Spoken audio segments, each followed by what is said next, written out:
In the last episode, we began to question what crop circles are. The best way to try to understand them is through analyzing their characteristics, being intelligence the most important one. If we want to determine which hypothesis is more likely, whether they are all man-made or not, we should focus our efforts in assessing intelligence to find the truth. The better we can determine the required intelligence needed to make these things appear worldwide for at least decades, if not longer, the better our understanding will be, especially if we acknowledge that several appearances present no traces of human presence, no signs of any visible geocentric behavior, and most importantly, if some presents evidence of logical reasoning without a single exclusively human or aleatory symbol. That will mean that whoever made it made sure that logical presentation is valid anywhere in the universe, constant to time and space, without recurring to any human convention, but just pure and simple logic. We must therefore follow the path of intelligent assessment in each crop circle to discover its possible nature and potential of interest.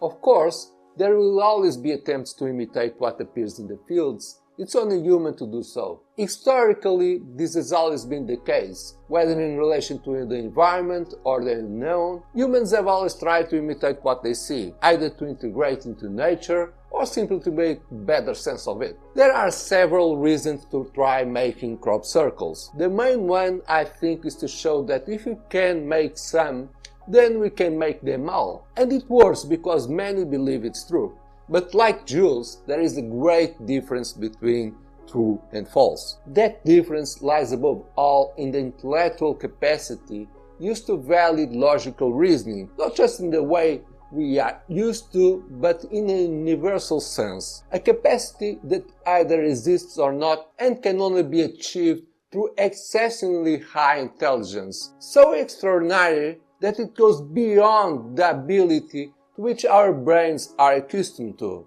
Even so, at a more basic level, we can detect and identify its presence if we pay close attention. Going beyond that, even math experts will struggle with it, let alone human artists who have no clue what's going on. So, as you'll see in later episodes, universal intelligence is the main reason why crop circles should not be considered likely all human, simply because we have not yet reached that kind of knowledge. To better understand the importance of intelligence in the universe, we first need to realize there can only be two types of civilizations: those that have already achieved the status of universal intelligence and those that have not.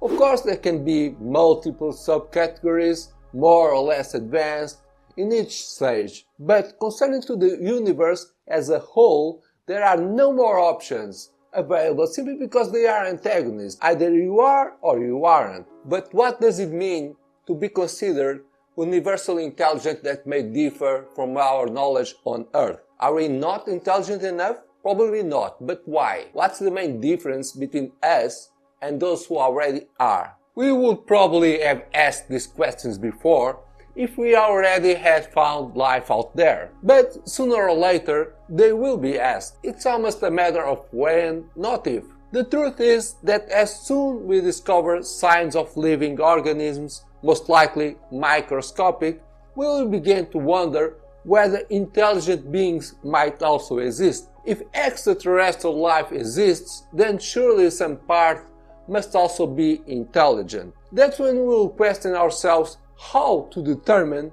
intelligence in a universe full of possibilities. So, a new problem arises in our hands. How can we, as mere humans, determine the concept of being universally intelligent? As humans, it's easy to have a reasonable sense for what it means to be intelligent, since we consider ourselves the main reference on Earth. But concerning to the whole universe, that might be a different story. Let's see why.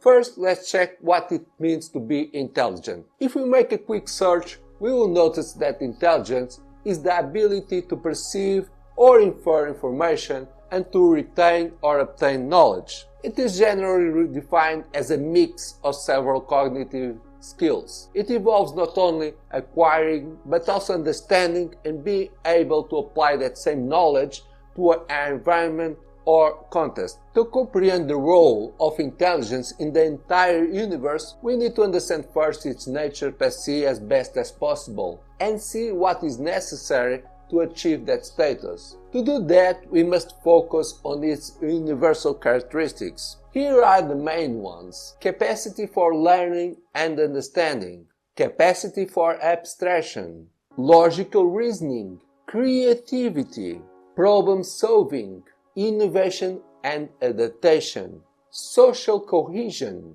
resource management, cultural transmission, communication and knowledge sharing.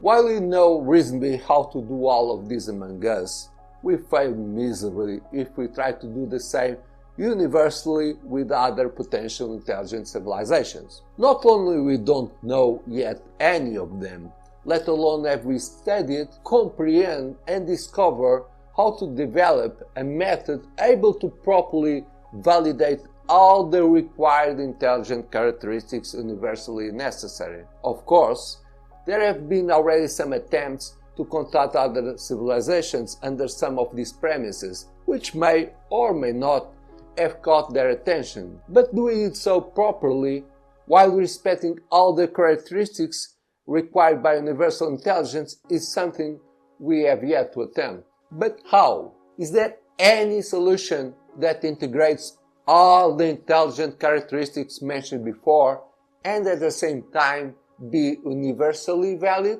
That means whatever the solution is, it must be able to be perceived and understood by any potential intelligent civilization in the universe. Basically, to do it correctly, its content has to be common to all of them, constantly valid in space and time to avoid errors of interpretation, which can never be the author's fault, being creativity probably the only exclusive part attributable to the civilization that produces it. It competes to the recipients to have the ability and discernment to understand it and to obtain a whole new knowledge. One last important aspect about intelligent civilizations is that it does not matter how high your technology is. What really counts is the use you give to it and whether you achieve or not the necessary universal requirements. You can have a great technology and still be considered insufficient because you don't fulfill the needed intelligent characteristics. To be an intelligent civilization is like crossing a line. You have to reach it. It doesn't matter if you are the fastest or the slowest, you must complete it to be one of them. So, are crop circles a possible solution that responds to universal intelligence exigence? Probably yes, since they seem to fulfill all the requirements demanded by intelligent civilizations. Always remember that when we speak in this kind of intelligence, we are speaking on a universal scale, not as local as us. Unfortunately, we cannot consider ourselves as an intelligent civilization yet, and most likely are not also considered as one, because we lack that universal capacity. But we have the potential to be, and that can matter. Since what really counts is what can be demonstrated and perceived by all, we will start to see in the next episode how can true crop circles integrate all the universal intelligence characteristics required and how they can be a valid solution for intelligent civilizations to communicate, possibly often without even knowing or being aware of each other. If you want to know more, please don't forget to like and subscribe and see our next episode. My name is Mark Castro and this is Crop Circle Research.